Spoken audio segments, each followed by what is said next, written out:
নমস্কাৰ, মই পলাশ। আপোনালোকে চাই আছে পলাশ আছাম। যেহেতু আছাম কামাণ্ডো 164টাৰ ভেকেঞ্চিত যোনসকলে ইমান কষ্ট কৰি ইণ্টাৰভিউ পাছ কৰি তেওঁলোকে বৰ্তমান 20 মাৰ্কৰ অৰেল ভাইভা দি থৈছে, তেওঁলোকৰ মনত এটাই এতিয়া বৰ্তমান অপেক্ষা কৰি আছে ফাইনেল লিষ্ট কেতিয়া দিব।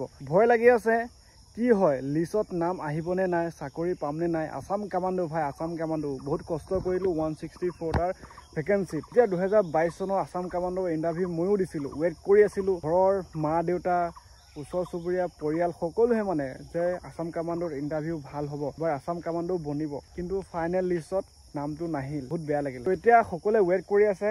ভাই ৱেইট কৰি থাকা, ভাল খবৰটো পাবা, বেয়া খবৰটো পাবা, কিন্তু টেনশ্যন নকৰিবা, আকৌ ৰিষ্টাৰ্ট কৰিবা।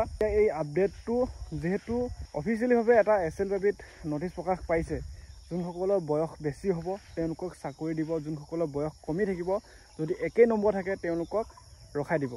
এতিয়া মেইন কেছটো হ'ল কেতিয়া দিব লিষ্ট কৰি আছোঁ। কামে বনে যাব লাগে, আছাম কামাণ্ডো যিহেতু হ'ব লাগে, যোনসকলৰ এটা ভাল নম্বৰ পাই থৈছে।